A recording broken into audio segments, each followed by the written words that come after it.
in the sky, gazing far into the night. I raise my hand to the fire, but it's no use, 'cause you can't stop it from shining through.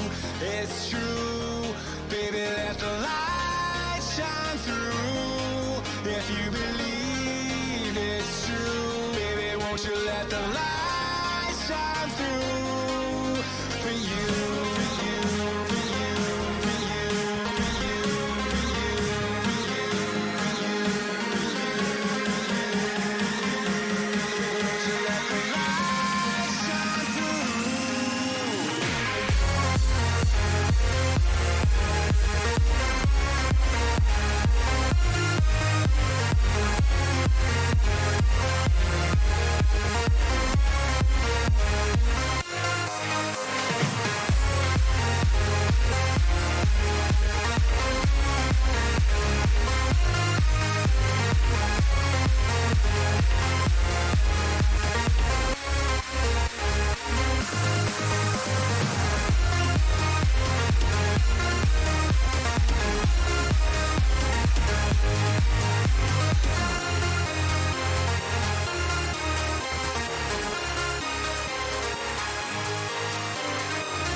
In the sky, gazing far into the night. I raise my hand to the fire, but it's no use, 'cause you can't stop it from shining through.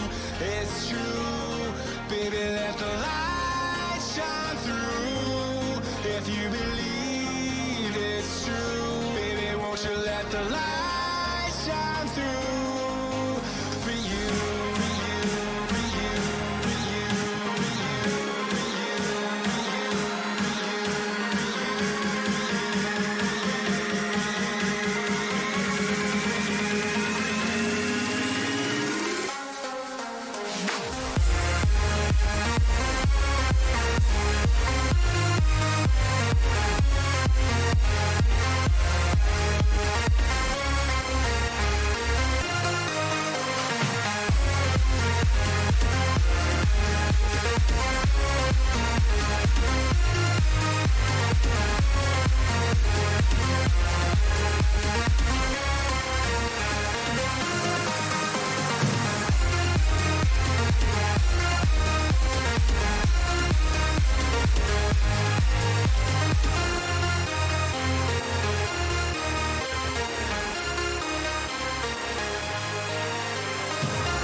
The year was 2027. Advances in biotechnology were helping people improve their physical and mental abilities to an amazing degree. Provided, of course, they had enough money. A new breed of people was emerging, half human, half machine. And in Detroit, at least, not everyone was happy to see it. I'd just landed a job as head of security at Sarif Industries, a cutting-edge biotech firm. David Sarif himself handpicked me for the job, said he needed me to keep his people safe. My ex, Megan Reed, was one of them. Brilliant neuroscientist, Megan had found a way to make augmentation safe and affordable for everyone. All she had to do was present her research to Congress. But the night before her big meeting, my security measures failed. A team of Black Op mercenaries stormed into Sarif headquarters, massacring everyone in sight. 3 of the mercs were heavily augmented walking tanks. Their mission? Take out Megan and her team. I tried to stop them, but their leader tossed me through a plate glass wall. Last thing I heard as his bullets slammed into my brain was Megan's dying scream. I should have died with her. Only I didn't. High-end military-grade enhancements saved my life. The best augmentation Sarif's money could buy. It took me half a year to get a feel for her. Should have taken longer. But 6 months into my recovery, Sarif Industries was attacked again. This time, by a radical group of pro-human purists. Violent, militant, and fanatically opposed to human augmentation. They claimed to be members of Humanity Front, a non-profit organization that wanted the UN to limit biotechnology research. The thugs broke into Sarif's factory and found machinists working overtime on a top-secret military augment called the Typhoon. Sarif sent me to retrieve it, and when I did, I found one of the so-called purists next to it, wired with cerebral implants, trying to download its classified specs. Obviously, something more was going on. The AUG killed himself before I could question him. Sarif ordered me to dig deeper, so with the help of Frank Pritchard, Sarif's head of cybersecurity, I did. Turns out a second hacker had been controlling the AUG's actions from somewhere off-site. Pritchard and I tracked his signal to a secret FEMA internment camp in Detroit. The Black Op mercenaries were there. The same mercs who'd left me for dead 6 months before. Figured they'd try again when they saw me. It wasn't so easy for them this time. I took out the tank named Barrett, even got him to give me a new lead. A penthouse apartment in China. Of course, we both knew it would be a trap in the end.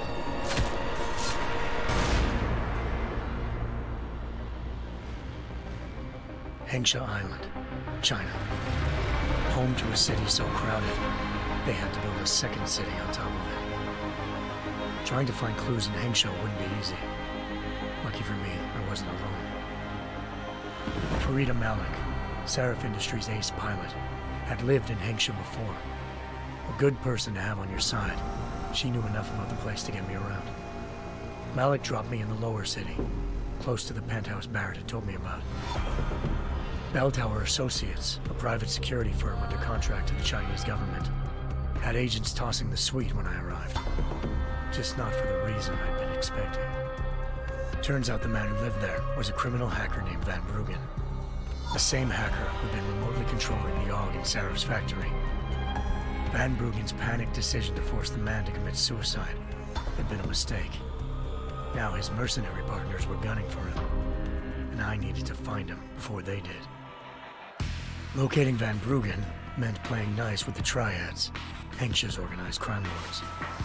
They had the hacker holed up inside a low-rent capsule hotel.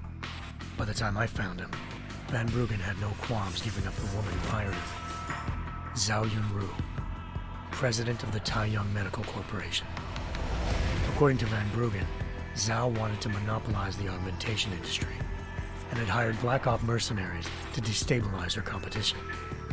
Sarif Industries was at the top of her list. To prove this, I needed to get inside TYM and grab a surveillance hologram off a server. I suspected Van Bruggen was hiding something when he told me this, but nothing could have prepared me for what I saw. Megan wasn't dead. She and her 4 best researchers had been kidnapped. spirited away somewhere while their kidnappers made it look like they were dead. Desperate to learn more, I confronted Zhao in her penthouse. She claimed to be a pawn in a bigger plan, and hinted at a group so powerful it controlled global interests at a whim. Then she slipped into a panic room and hit the alarm, forcing me to make a very quick exit. I figured Zhao was lying, but part of her confession made sense. David Sarif had been worried about his people. So worried, he'd required all of them to have subdermal locator devices surgically implanted. The GPLs would have been broadcasting the day of the attack. But Zhao said a single call to Picus, the world's leader in global 24-hour satellite news, had turned those signals off. I needed to fly to Picus headquarters in Montreal if I wanted to learn more.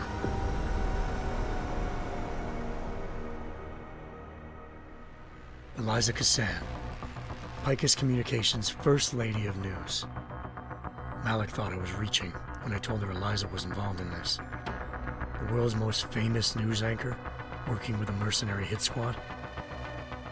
But when I confronted Cassan in her office, she freely admitted to jamming Detroit's satellites the night Megan's team had been taken. Said she's just been following her commands. I suspected she wanted to say more. But Black Op mercenaries showed up looking to shut us both down. And just like that, the Eliza I'd been talking to disappeared. The Mercs were led by an augmented killer I'd crossed paths with twice before, Fedorova, a woman who'd made silence her best friend. She waited for me to track Eliza's transmission to a secret server room underneath the Picus complex, then jumped me from behind. A deadly fight ensued. I made sure she never moved silently again. With Fedorova down and no one left to keep Eliza quiet, she reappeared. Turns out Picus's First Lady of News wasn't a lady at all. She was a sophisticated AI program, engineered to monitor data streams and control what people believed. Eliza told me the Mercs had brought in a Humanity Front doctor named Isaiah Sandoval to remove the scientist's implanted tracking devices while Detroit's satellites were down. She also told me to speak to David Sarif if I wanted to learn more. By the time Malik and I got back to Detroit, tensions between normal and augmented citizens had reached a flashpoint. Riots were breaking out in several cities, and the UN was being urged to intervene. Sarif was trying hard to convince Hugh Darrow, the inventor-turned-philanthropist who'd once been a leading proponent of enhancement technologies, to help stop a possible regulatory vote. Sarif had a lot riding on Darrow. Megan's discovery would have given millions of people the chance to evolve beyond their normal human abilities, and at the same time catapulted Sarif Industries to the top of the Fortune 500.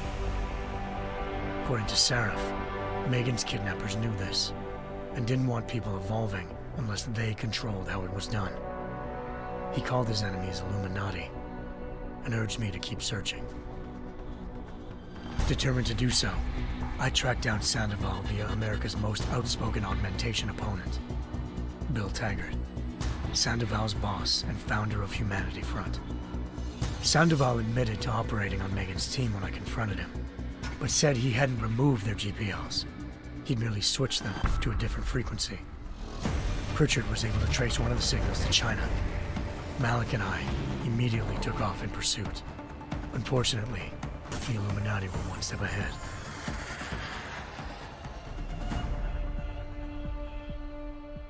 Ambushed. Shot out of the sky by Bell Tower Associates, seconds after entering Hengsha's airspace. Malik's piloting skills saved me. After a tense and bitter struggle, I escaped into Lower Hengsha. The tracking signal I was following led straight to the Triads, or more specifically, to the augmented arm of Tong Si-hung, leader of a gang of augmentation harvesters. Tong said they'd taken the arm off a corpse, which Bell Tower had left at their door, meaning at least one of Sarif's scientists was dead. Maybe not the rest of them, though. Tong pointed me to a port used for human trafficking and helped me slip aboard a Bell Tower ship. We were sailing to Rifleman Bank Station, a military base in the South China Sea. Bell Tower was holding kidnapped civilians as prisoners there, and using them to perfect the Hyron Project, a human-computer interface that left most of its test subjects dead.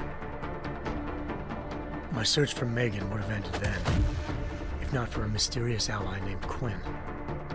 In exchange for my help exposing Bell Tower, he slipped me aboard a second ship headed to Singapore, and an Illuminati-run biotech facility called Omega Ranch. 3 of Seraph's scientists were there, forced by their captors to create a technology capable of remotely shutting down augmented abilities. Thanks to an emergency recall notice issued by the World Health Organization, millions of people all over the world already had the biochip installed. With the help of the scientists, I tracked Megan to a private section of the ranch. There, I ran into Yaron Namir, the walking tank who'd put a bullet in my brain the first time we met. He'd teamed up with Zhao and was hoping to catch me off guard. Their little ambush didn't work. I found Megan in a suite belonging to Hugh Darrow, the billionaire philanthropist who'd Seraph had called on for help. Darrow had convinced her to go along with the biochip plan by promising to sabotage the tech. As she was explaining this, Darrow appeared in a global broadcast, telling the world that augmentations would be the death of mankind. Then he activated the biochips to prove his point. All over the world, augmented people flew into a killing frenzy. Darrow had betrayed everyone, and it was up to me to set things right. To do it, I had to reach Panchaea, a massive installation in the Arctic Ocean. As I raced through corridors built by an all-augmented workforce, I saw death and destruction firsthand. By the time I shut down Darrow's broadcast, I knew the damage he'd done. Still, humanity's future remained unclear. How would the world react to this sabotage? Would people ever regain their faith in augmentations again? What would be the Illuminati's next move? Only time could give us the answers.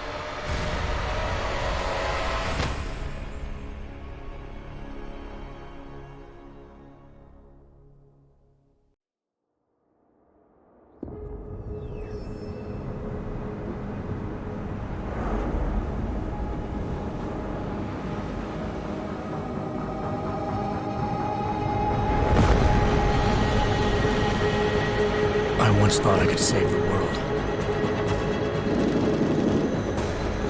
Now look at it.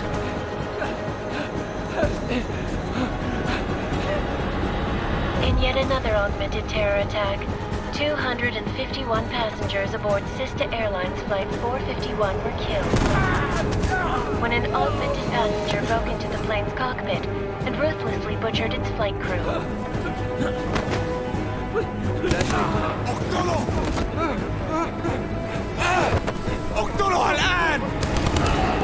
Details recovered from the black box recorder suggest that the man may have been suffering flashbacks to the AUG incident. That horrible day 2 years ago when augmented people all over the world flew into a psychotic killing spree, causing the greatest loss of life in recent history. Sometimes, you just have to let go and embrace what you've become. Not gonna go all wonky on us now, Hansa, are you? Well, if I do, McCready, I guarantee you'll never see it coming. Agent Jensen, am I gonna have a problem with you? No, sir. No reason to assume you would. Good, because you are the only augmented operative on this team, and I intend to make good use of you. Listen up, all of you. We've got a sandstorm barreling down our arse and we can't afford to make mistakes. We're going after this man, an arms dealer named Shepard. He's ex-Bell Tower, one of the Special Forces commanders who disappeared during the incident. And he's come out of hiding. That cannot be good. It's not. He's selling weapons and military-grade augments to terrorists. This is Aran Singh, the undercover agent who lured Shepard out of his hole. Best you see Interpol's got. But 3 years he's worked hard to get in tight with the Jinn, an Iraqi smuggling cartel that's infected the Eastern Hemisphere like a plague. Last week, our arms dealer sent a message to the Jinn, offering to sell them a shitload of black market merchandise dirt cheap. They told Singh to handle the buy. They're not gonna like it when Interpol disrupts their party. Sing's cover really that good? It is right now. We need to keep it that way. This is where the deal's going down. A half-finished high-rise hotel that's been abandoned ever since the incident. It's not a pretty picture inside. Let me guess. Most of the laborers were augmented with heavy-duty industrial rigs. So when the incident hit, and they all went schizo, things got gruesome real fast. And no one, except for some homeless junkies, have been inside the place ever since. So what's the plan, Director? Singh's meeting Shepard on the ground floor, inside the hotel's main atrium. He sent the bulk of his Jinn crew to the penthouse levels to secure a vantage point. I want McCready's team to take up positions overlooking the atrium and make the arrest. Jensen, you're going in solo from the roof. My objectives? Keep the Jinn from joining the party. As far as we can tell, only one route connects the atrium to the penthouse level, a halfway decent elevator shaft. Here. I want you to block access to it. Fine. Just cut me loose. Do you plan on relying solely on your augments for this one? I'd recommend taking a little hardware, just to be sure.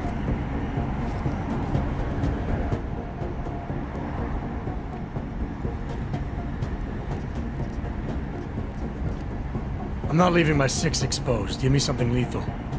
Your call, but Singh's undercover in all this. So watch your fucking sights. What about range? There's lots of wide spaces and high ceilings in there, but a number of tight and constrained rooms too. So it's a crapshoot, really.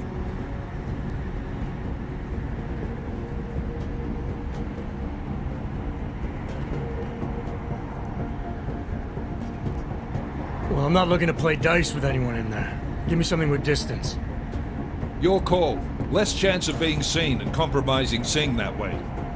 One last thing, Jensen. Singh said the Jinn are using some sort of portable Wi-Fi device to boost communications. He's got a better chance of maintaining cover if you disable it. I'll keep an eye out for it. But aren't we on the clock here? You said there's a sandstorm moving in. There is, and we got the intel on this mission at the very last minute. So we're scrambling.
A little.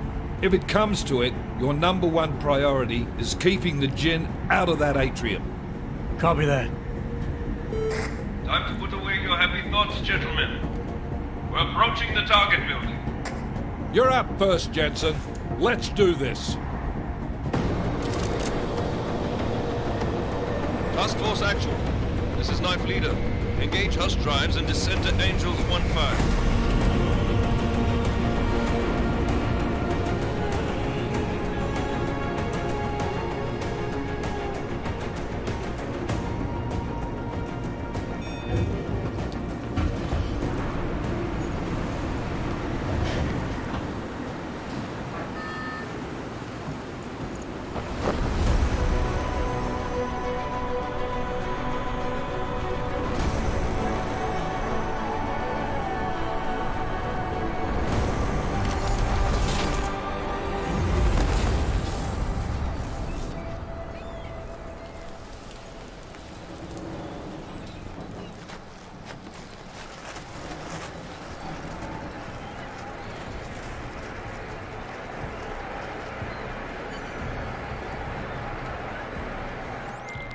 Team leader, this is Jensen. I'm on the roof. Solid copy.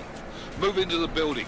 The access route you need to block is at the far end of the penthouses. And keep in mind, the direct route might not be the easiest one. Roger that. McCready will advise once his team is on the ground.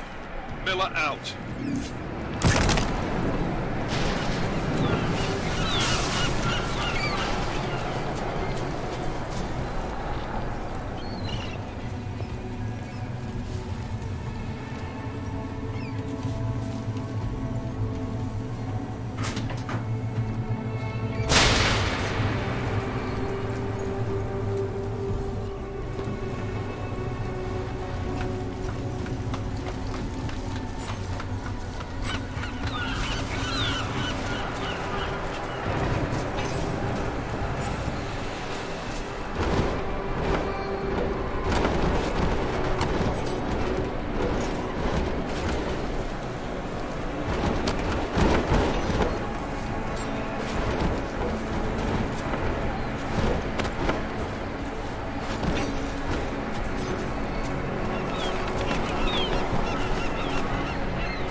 Jensen, we're moving through.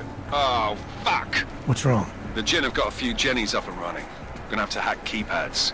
You should enjoy it, McCready. They have colors and shapes. Just remember, red means bad. Fuck you.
Anomaly detected.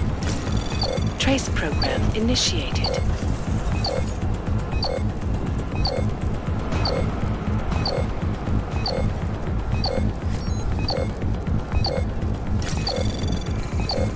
Access granted.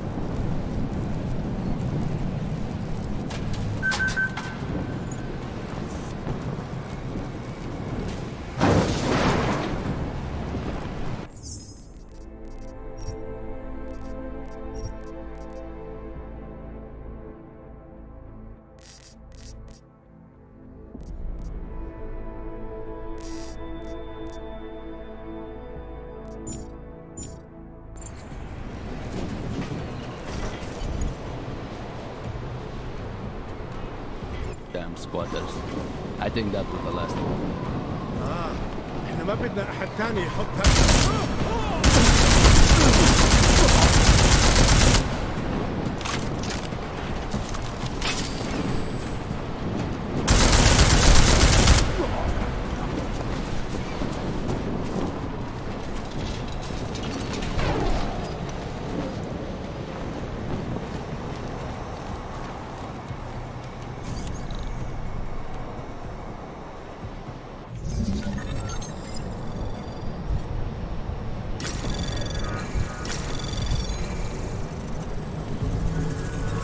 Anomaly detected. Trace program initiated.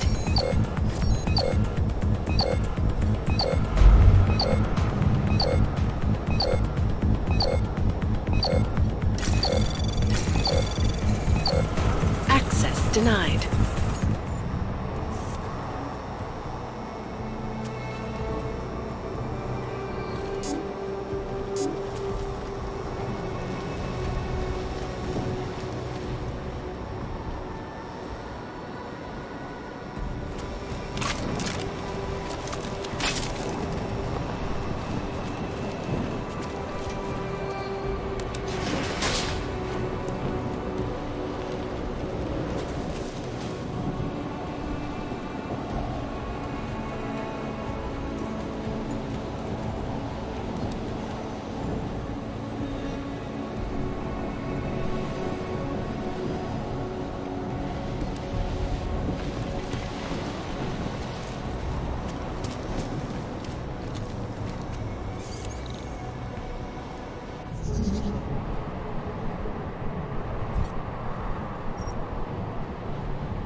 Anomaly detected. Trace program initiated.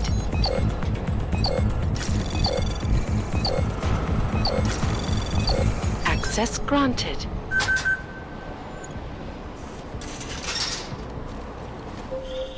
Jensen, Mac, listen up. Doppler shows that sandstorm's moving in fast. It's big, and it's gonna hit us hard. God, I hate the fucking desert. Confirm visual? I can. Time is not on our side. Copy that. Solid copy.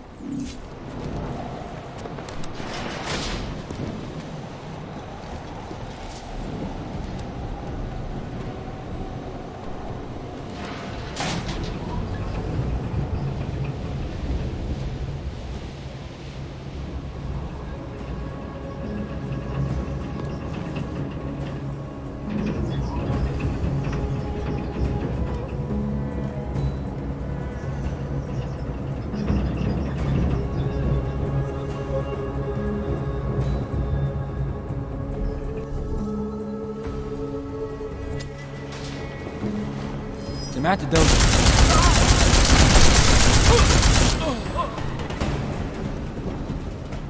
احنا ضعنا.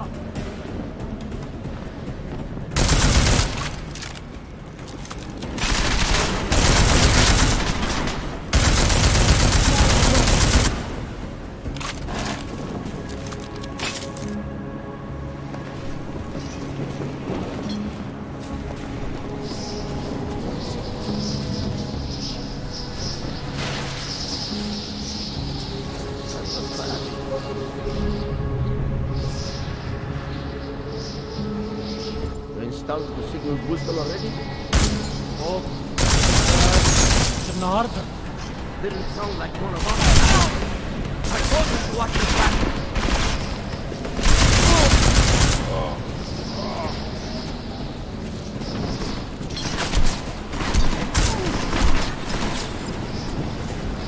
كنت عارف انه داخل مين.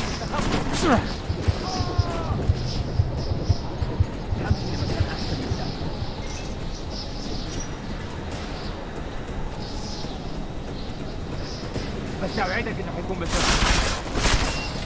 هكون معاك حالا.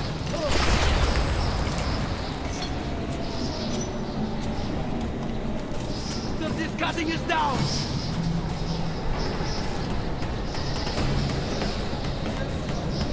He will be avenged.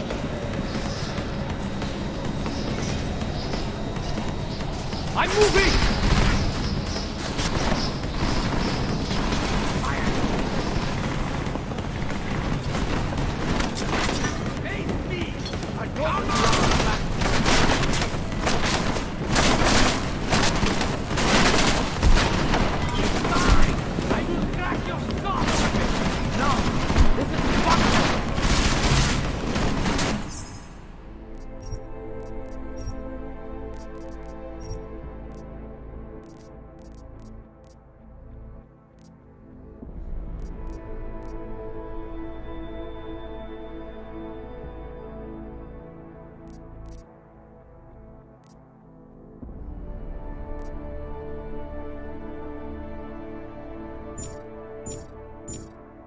Get him!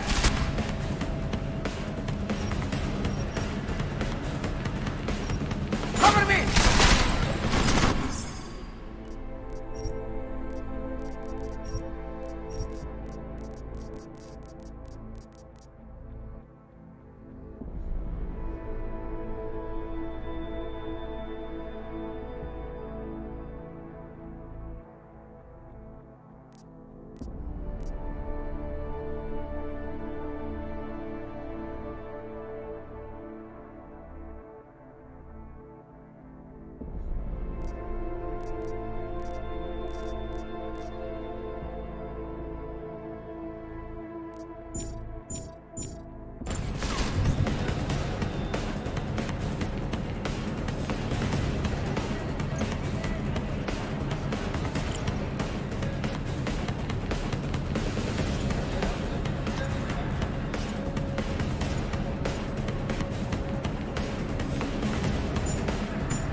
Shoot him!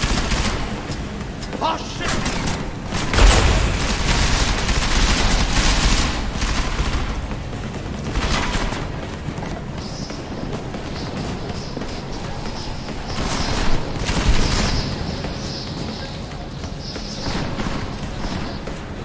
Come on and fight me! Not too bad!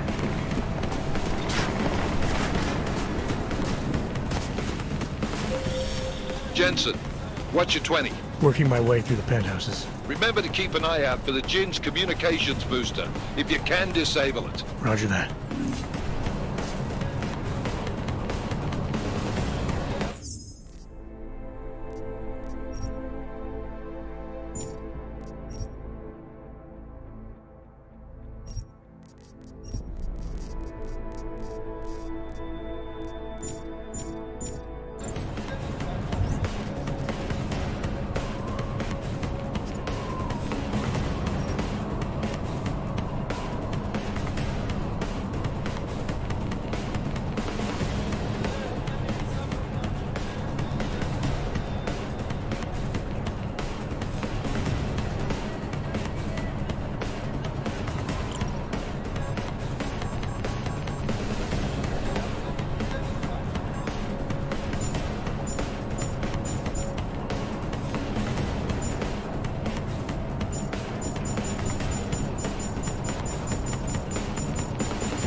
Come in. Nothing here. Move to next point. What's that? No! This isn't possible!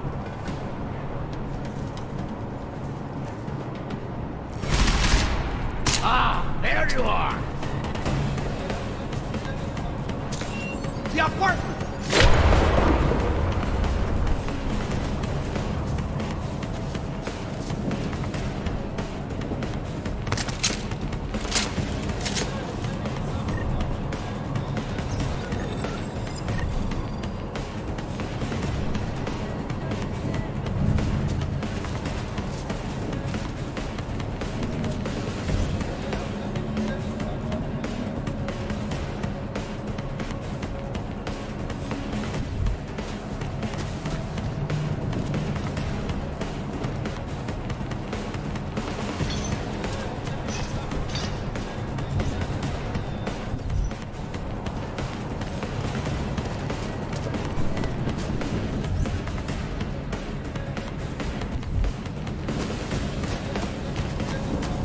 Would be something.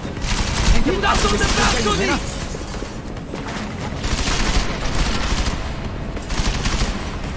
يلا تعالين راجل لراجل كويس؟ تمام؟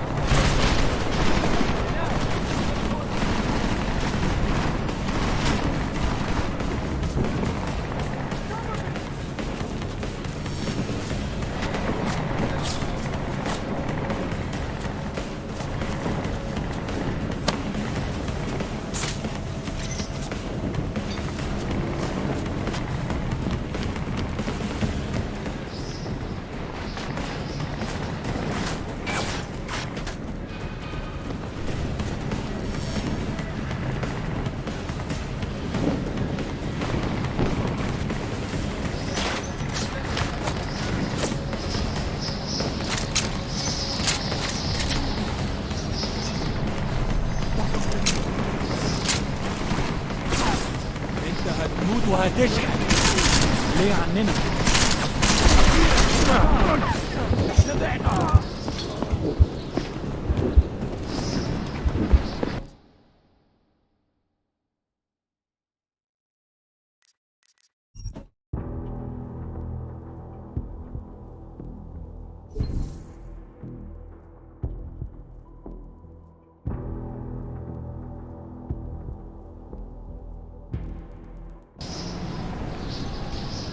You installed the signal booster already?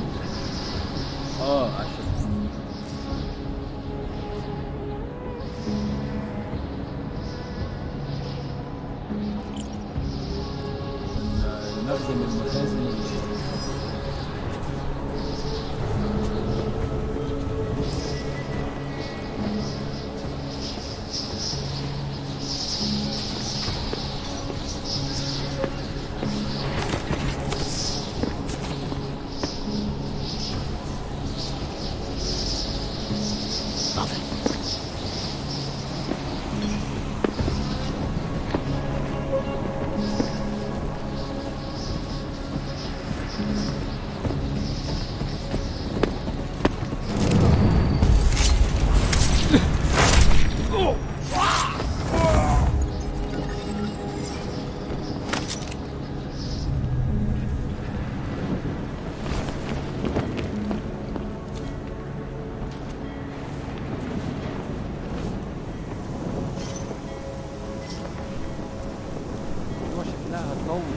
لازم نخلص بسرعة.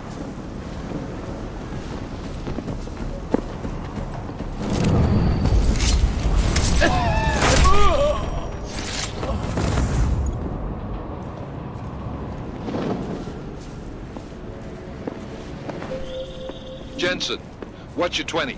Working my way through the penthouses. Remember to keep an eye out for the Jinn's communications booster, if you can disable it. Roger that. انا ما بديش نكون هان لما تبدا العاصفه. والله خسارة نحط الرصاص على البلاد الشوارع دي.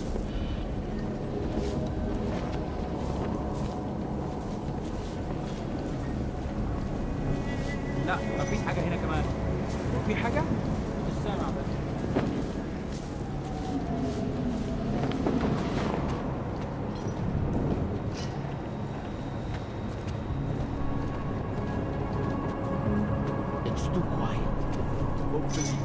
season season. What's taking so long?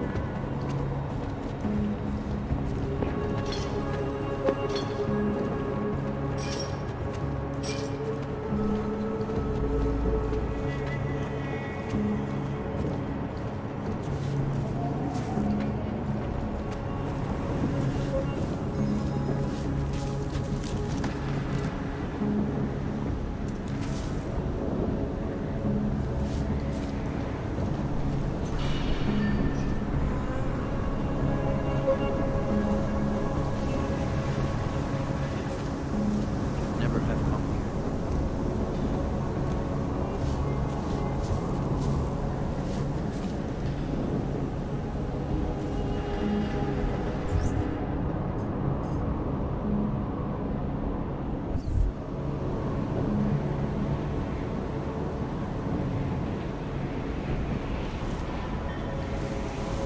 انا شامي في المكان ده ريحه الموت والدم. طيب ماشي اللي تشوفه.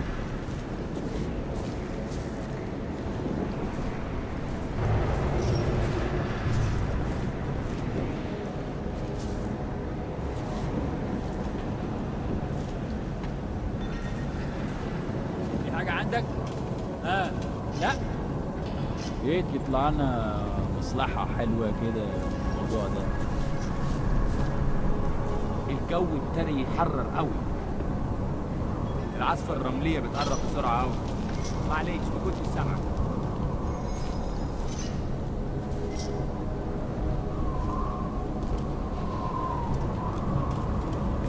ازاي المكان ده ممكن يكون حر للدرجة دي؟ الموضوع طول قوي. مفيش حاجة، دايما مفيش حاجة.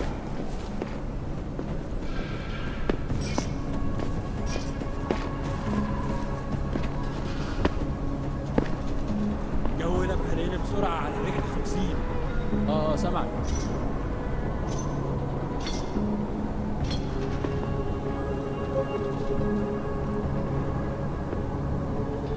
ده مش صح.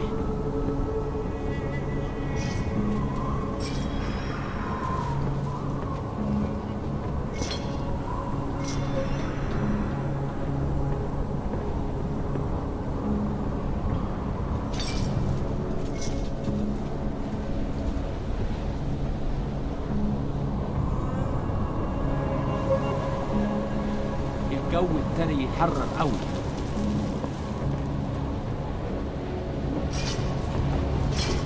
ايه؟ بتقول حاجة؟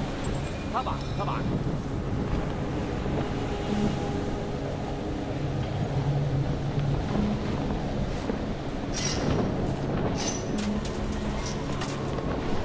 ايه اللي مأخره كده؟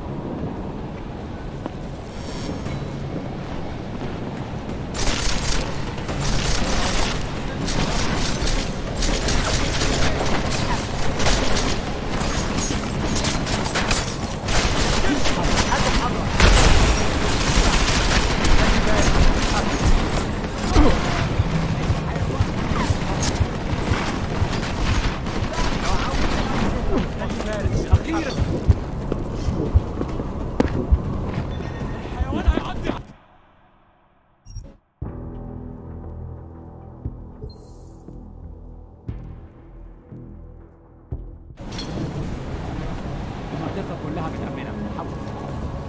وبعدين دلوقتي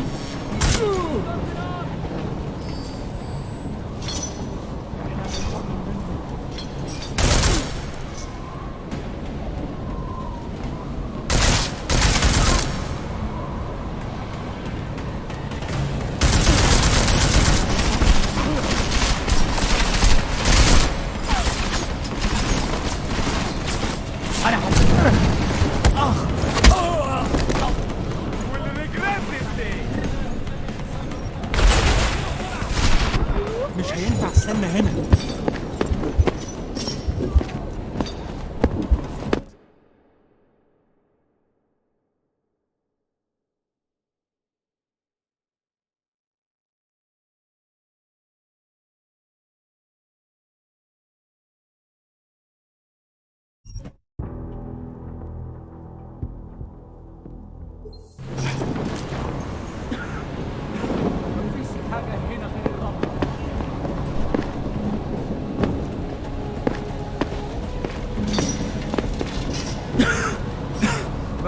حاجة هنا غير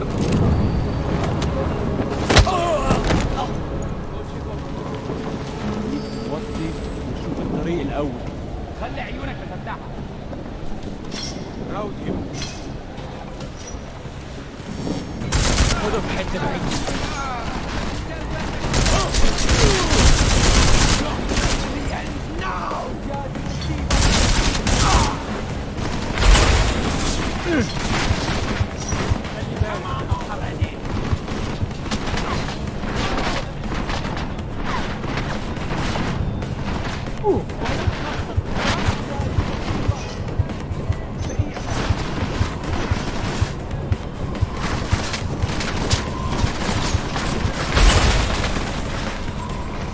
كنت عارف انه ده كان مين. استخبوا.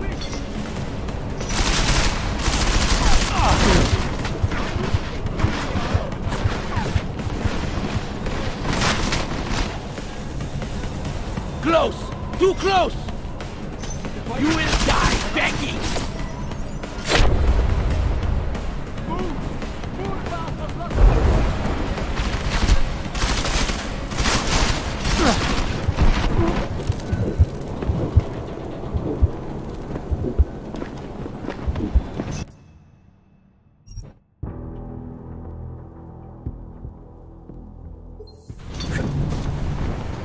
فينك يا سيد؟ الوقت بيعدي بسرعة.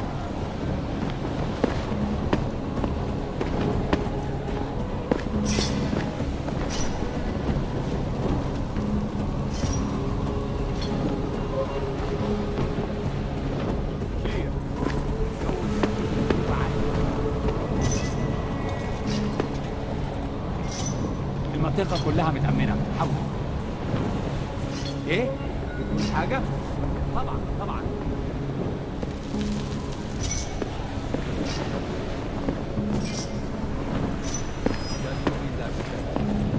المنطقة كلها متأمنة. حول.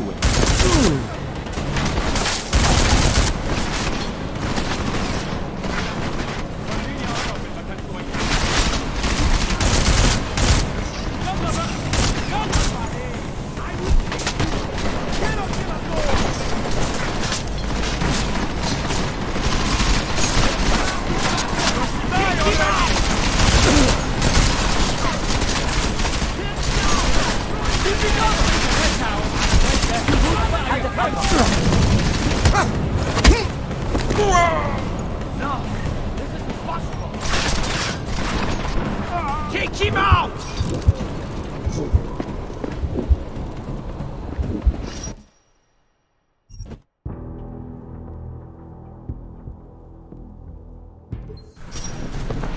الدنيا تمام ومتأمنة. أنا متأكد إنه مفيش حاجة. إحنا هننتقم منه.